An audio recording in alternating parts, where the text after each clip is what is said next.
Hey guys, we are back with some more of Wolfsburg Rollers franchise mode, and in this one, I would guess we're going to finish off the year 12 regular season and make our way into the playoffs, because we addressed most of our needs in the last episode, and the main thing being the penalty kill, as the penalty kill was at a 71.4%, I believe it was before. Now we're hovering somewhere around a 75, meaning we're around an 80 at the moment, so it's gotten better.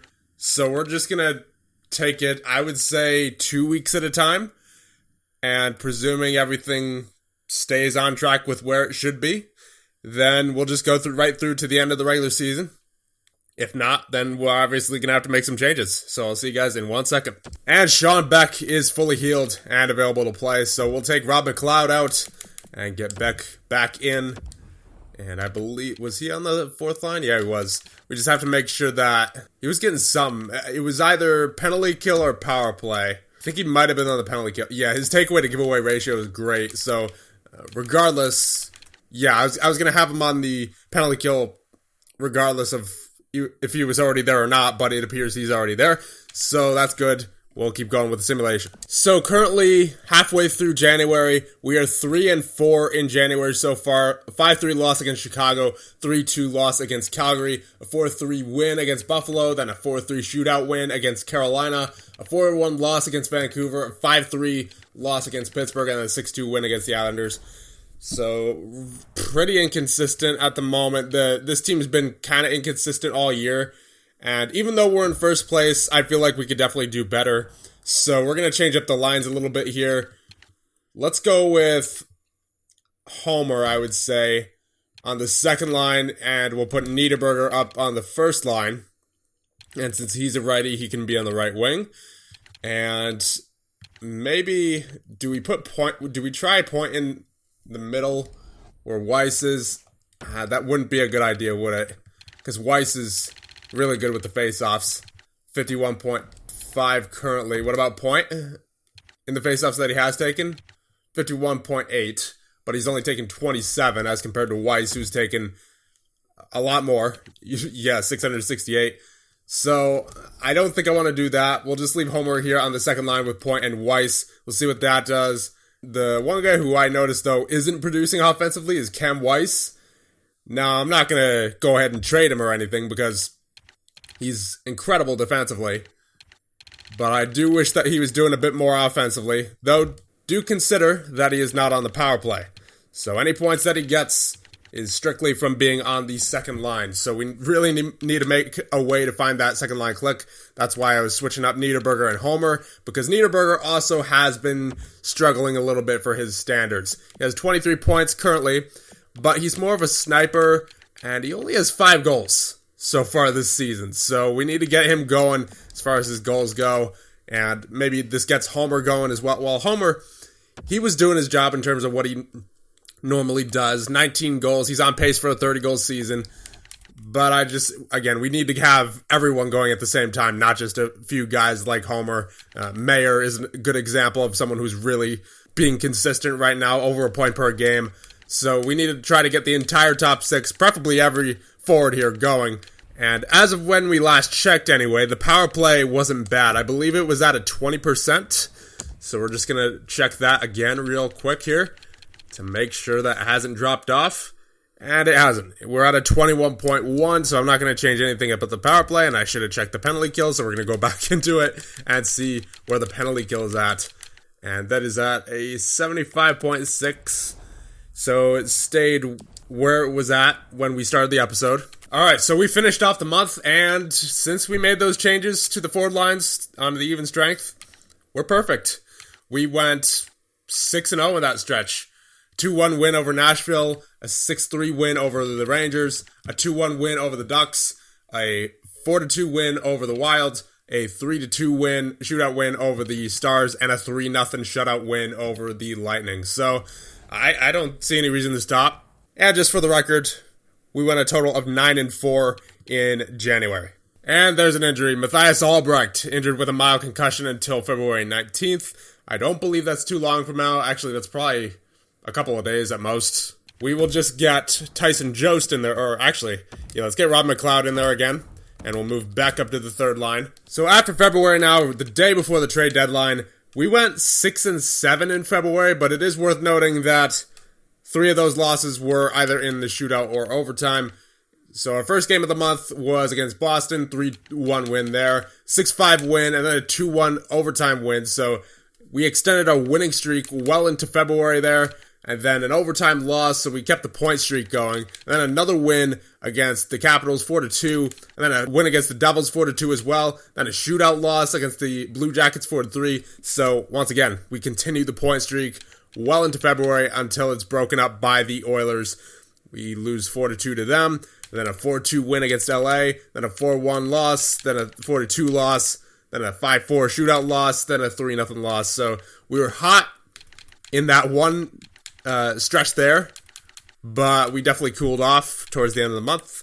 Not what I like to see, but at least we did partially make up for it in the overtime and shootout losses that we had, and we also, I'm glad that we went on that good streak there from the end of January until the middle of February, because I'm not sure where we would be right now without that streak. We're obviously still in a good spot. We're first in our division. Not really too much of a reason to worry, but we're definitely not the best team in the NHL right now. That would belong to Philadelphia, who have 90 points on the season so far, 63 games in.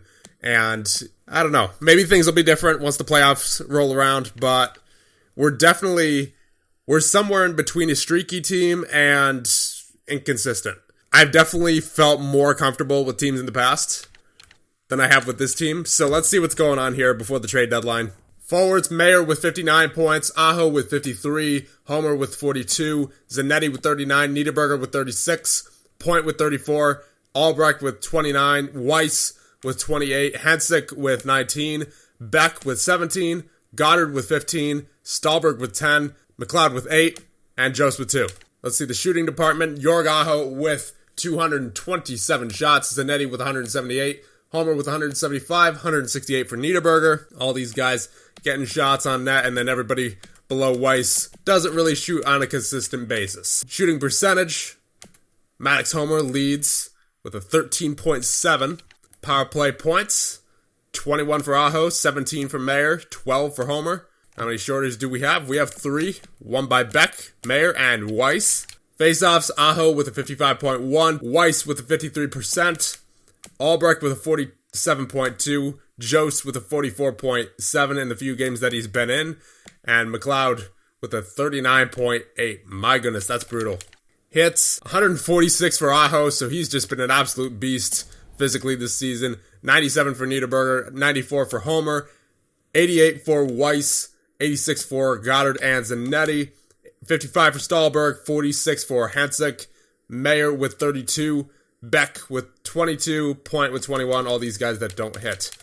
And takeaways to giveaways, takeaway master 103 to 45, Weiss with 94 to 56, 62 to 32 for Beck, 44 to 28 for Zanetti, 41 to 40 for Niederberger, 41 to 35 for Homer, 36 to 41 for Aho, 36 to 32 for Goddard, 29 to 26 for Albrecht, 26 to 17 for Stahlberg, 24 to 31 for Point, 22 to 18 for Hensick, 10 to 16 for McLeod, 0 to 1 for Jost. Now defensemen, Kuleshov with 37 points, Jones with 36, Bohinski with 30, Provorov with 13, Ludman with 10, Lindholm with 7, and Wu with nothing in 2 games played. Shots, Kuleshov and Bohinski, both over 100. Power play points, 14 for Jones, 8 for Bohinski, and 7 for Kuleshov. 2 shorthanded points as well for Kuleshov. Hits, Provorov with 95, 69 for Lindholm, 57 for Kuleshov, 55 for Jones, 21 for Bohinski, only 17 for Ludman so far. So it doesn't appear that he's of the physical type. And takeaways to giveaways, we all know these are going to be kind of brutal for defensemen, but it seems that they're a little bit more brutal this year than usual. And goaltenders, Rodin with a 908 and Klimi with a 924 and 1 shutout. Rodin has 4, no different from when we last checked. Let's check out the team stats, see where our power play is and our penalty kill. I guess is mainly what I'm interested in. Goals for per game, 303. So that's stayed consistent basically all year. Goals against per game, we are at a 2.68. Still the best in our division, but there's some teams that are right behind us. Power play, that stayed consistent all year as well. Even though it's toward the bottom of the division, it's still pretty good at a 20.8. And then the penalty kill, okay, the penalty kill has gotten better since when we last checked, 78.7. So it's probably about an 82, maybe an 81 right now. Now, I've obviously felt more comfortable with other teams going to the playoffs, but you know what? Remember, this team is a team that's built for the playoffs, not for the regular season. So I wasn't expecting to win the President's Trophy going into this season. I just wasn't, because that's usually Buffalo, but it looks like the Philadelphia Flyers might actually win it this year. But again, this team's built for the playoffs, so that's when this team really turns it on. And the only way to find out if this team's good enough to win the Stanley Cup is to get to the playoffs. So let's go through March, and we'll see where we sit. And Maddox Homer has been injured with a sprained ankle until March 8th, and I don't think we can make trades now at this point. We're I believe, just past the trade deadline, so we're gonna... That's an unfortunate injury right there. We're gonna have to see who we could replace him with. You know what? McLeod's had some opportunities, and we're getting towards the latter part of the season. Let's get the veteran Jost in there and see what he can do for us. But of course, he's not going to be on the second line. That will go to Zanetti now at this point, with Weiss in point. And then Goddard, Albrecht, and I guess Jost. Hansik, Beck, and Stahlberg. Actually, I'll put Beck on the wing up here, because Beck isn't much of a face-off taker anyway. From when we last checked, isn't his face-off? Yeah, his face-off's percentage at 39%. Yeah, he's better as a winger. Yeah, so we'll see what Jost on that fourth line does as far as face-off goes, especially. Now we're going to have to replace him on the power play, too. I guess that'll be Zanetti for right now, and then let's give Ludman some power play time. See how he does, because he's got that 84 offensive awareness. He may end up being something for us offensively in the future. So we'll try him out here on the power play. And he's back. So we only missed a couple of games. So that's good. Definitely got to get him back in. Now, do I want to take someone other than Jost out? Because I know Jost is for sure better at faceoffs than Beck is. So I don't know if I want to put him back at center.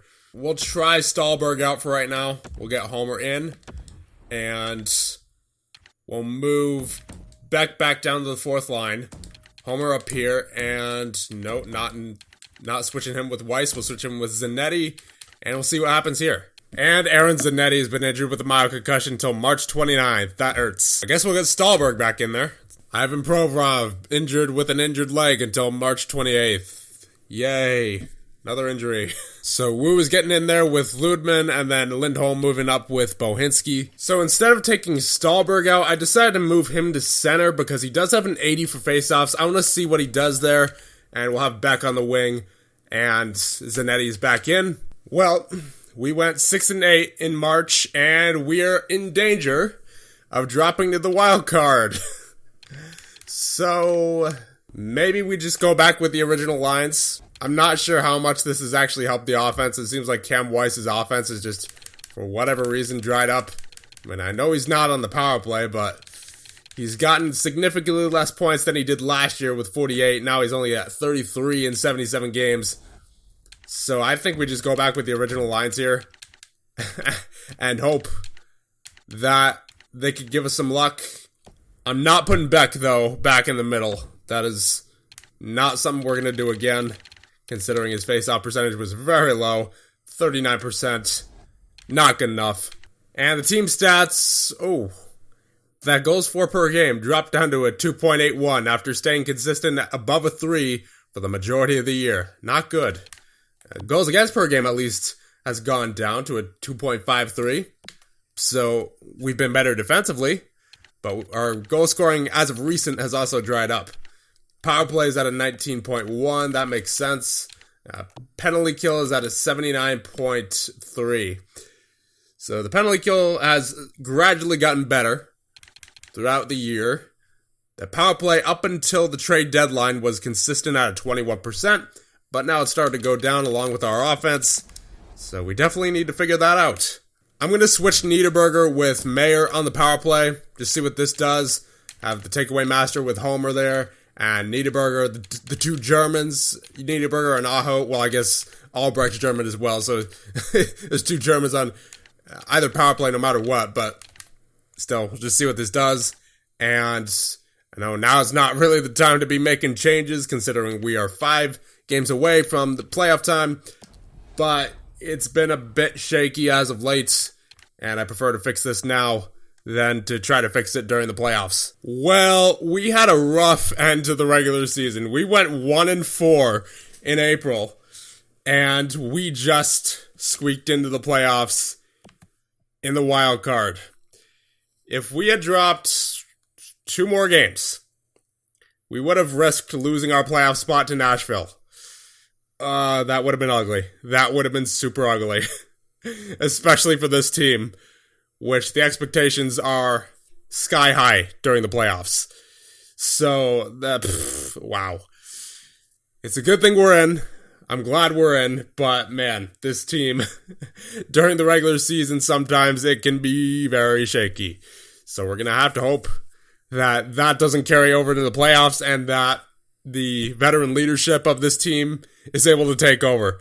Because, man, that was just an unfortunate end to the regular season. As we take a look at the calendar, we had a 2-0 loss to Boston, a 6-2 loss to the Lightning, who are 24-46-12, and then a 4-2 loss to the Dallas Stars, a 3-2 loss to the Wild, and a 3-2 shootout win to the Anaheim Ducks. So, yeah, it was not a fun end of the regular season, but at least we're in now. Once you're in, anything can happen.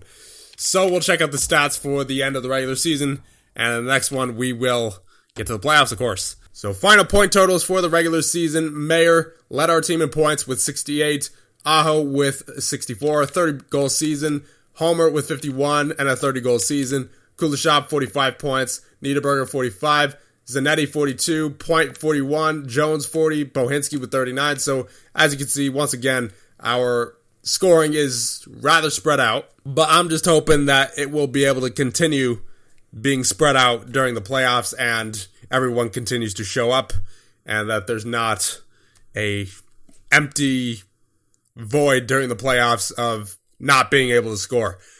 Weiss with 35 points, Albrecht with 33, Hensick with 23, Beck with 22, Goddard with 16. So Goddard, after having a 42-point season last year, drops down to 16 for a career low.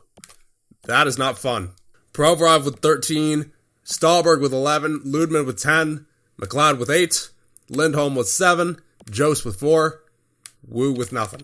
And goaltenders, Rodin with a .912 save percentage, and Climby with a .924. So Rodin actually with 7 shutouts now to end the season. So there it is. There is the end of year number 12. Let's just go into the team stats one more time, just to check where we're at going into the playoffs here. Goals for per game has gone down again to a 2.73. Not fun.